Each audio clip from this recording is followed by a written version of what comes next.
اب یہ جو توحید ہے، یہ جو توحید عملی ہے پریکٹیکل، کہ میں لا الہ الا اللہ کہہ رہا ہوں اپنی زبان سے، لا الہ الا اللہ میرے وجود سے نظر آنا چاہیے. میری زندگی کے چاروں طرف کے جو معاملات ہیں وہ یہ بتائیں کہ میں ایک خدا کی عبادت کرتا ہوں. میں نے آپ کی خدمت میں عرض کیا کہ دو طرح کے امام ہیں، دو طرح کی دعوتیں ہیں. ایک وادی ہدایت ہے، وادی توحید ہے.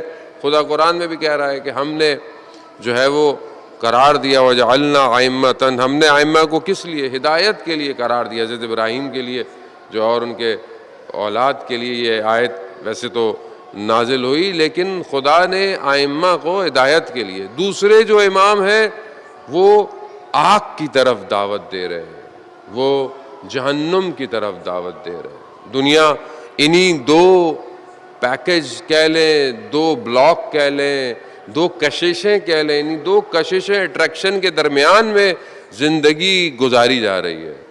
اب ہم جتنی صلاحیت امام کی طرف جانے کی لگیں گے اپنے وجود میں، اتنا ہمارا مقناطیس ہمیں امام کی طرف لے کے جائے گا. جتنے ہم دنیا پرست ہوں گے، دنیا کی خواہشات ہوں گی، ضلالت ہوگی، گمراہی ہوگی، گناہ ہوگا، معصیت ہوگی، اتنے ہماری مقناطیسی طاقت ہلکی ہو جائے گی اور ہم بڑی تیزی سے جو ہے وہ امام نار کی طرف چلے جائیں گے. کیونکہ شیطان اپنی پوری طاقت کے ساتھ روئے زمین پر کار فرما ہے. شیطان سو نہیں رہا، غافل نہیں ہو رہا، وہ کوئی لمحہ کوئی چیز زندگی کا چھوڑتا ہی نہیں ہے. شیخ انصاری کا، شیخ مفید کا، شیخ انصاری کا، غالباً دونوں میں سے ایک کا واقعہ ہے کہ شاگرد نے دیکھا کہ میں نے خواب میں دیکھا کہ شیطان جو ہے وہ اس کے ہاتھ میں بہت ساری چینیں ہیں، کوئی بہت چھوٹی چھوٹی ہیں، کوئی بڑی بڑی ہیں، کوئی پتلے سے دھاگے ہیں، کوئی بہت بڑی ہیں جس سے لنگر ڈلتے ہیں بڑے بڑے جو ہے وہ کشتیوں. تو اس نے پوچھا کہ یہ کس کے لیے ہے؟ کہا جس کے اندر جتنی صلاحیت ہوتی ہے اتنی بڑی میری چین ہوتی ہے اسے کھینچنے کے لیے. تو کہا یہ سب سے بڑی جو ہے وہ کس کے لیے ہے؟ کہا یہ تمہارے استاد کے لیے ہے. پھر اس نے پوچھا اپنے بارے میں کہ ہمارے لیے کیا ہے؟ کہا تمہیں مجھے کسی چین کی ضرورت نہیں ہے، تم تو ویسے ہی ہواؤں کے جھونکوں پہ ہماری طرف آ جاتے ہو. کچھ لوگ اپنی زندگی میں ایسے ہی ہوتے ہیں کہ ذرا سی بات اشتعال پیدا کر دیتی ہے، ذرا سی چیز انسان کو بھڑکا دیتی ہے، ذرا سی گناہ کی لذت انسان کے پاؤں کو اکھاڑ دیتی ہے. وہ کچھ لوگ ایسے ہی ہیں دنیا میں. کچھ لوگ ایسے ہیں کہ بہت یہ صبح اپنے استاد کی خدمت میں پہنچے اور استاد سے پوچھا استاد ایسا ایسے میں نے خواب دیکھا ہے، ماجرا کیا ہے؟ کہا صحیح کہا اس نے. کہا میرے گھر چند دن سے فاقہ تھا، میرے پاس پیسے نہیں تھے، مگر میرے پاس کچھ وجوہات شرعی تھیں لیکن وہ میری نہیں تھیں، وہ کسی اور کا تھیں. تو میرے ذہن میں خیال آیا کہ میں اس میں سے قرض لے لیتا ہوں اور پھر جب میرے پاس آئے گا تو میں واپس رکھ دوں گا.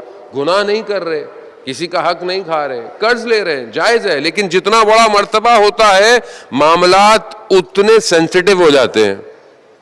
اس لیے کہتے ہیں کہ اگر آپ معاشرے میں کوئی ذمہ داری لے رہے ہیں تو آپ کے کندھے پہ بوجھ سینسٹیو ہے. یا تو ذمہ داری معاشرے کی، سوسائٹی کی، قوم کی، امت کی قبول نہ کرے، لیکن اگر قبول کی ہے تو پھر سینسٹیوٹی ہے، پھر زوم کر کے کیمرے سے آپ کو دیکھا جائے گا اور دیکھا جائے گا.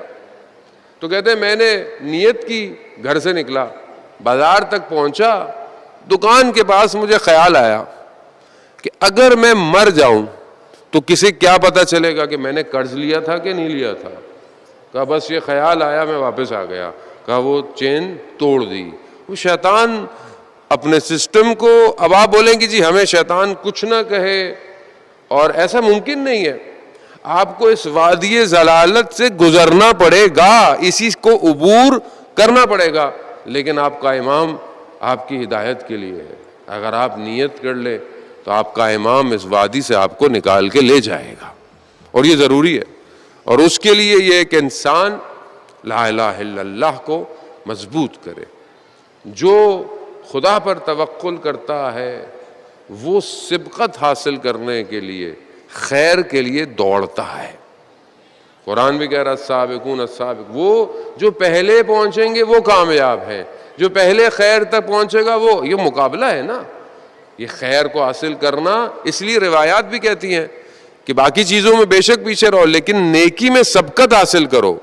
اگر کہیں آپشن مل گیا ہے کوئی نیکی کرنے کا، کسی کی ہیلپ کا، کسی کو پانی پلانے کا، کسی کی مدد کرنے کا، کسی کی اسکول فیس دینے کا، کوئی بھی آپشن ہے، اس میں سبقت حاصل کرو، انتظار مت کرو۔ بس میں بیٹھے ہوئے ہو، کوئی بزرگ آ گیا، اب سوچ رہے ہیں کہ وہ اٹھے گا کہ میں اٹھوں، سبقت حاصل کرو، تم کھڑے ہو، یہ نیکی میں سبقت حاصل کرو۔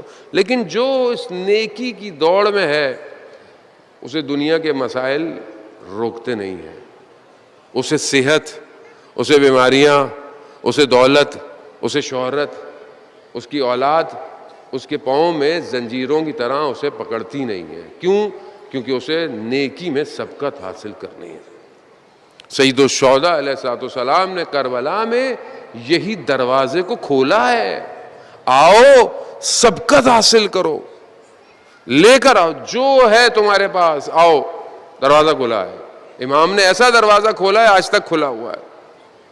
آپ دیکھ لینا کون سا ایسا راستہ ہے، در ہے دنیا میں جو آج بھی شہادت دے رہا ہے سوائے اس راستے کے؟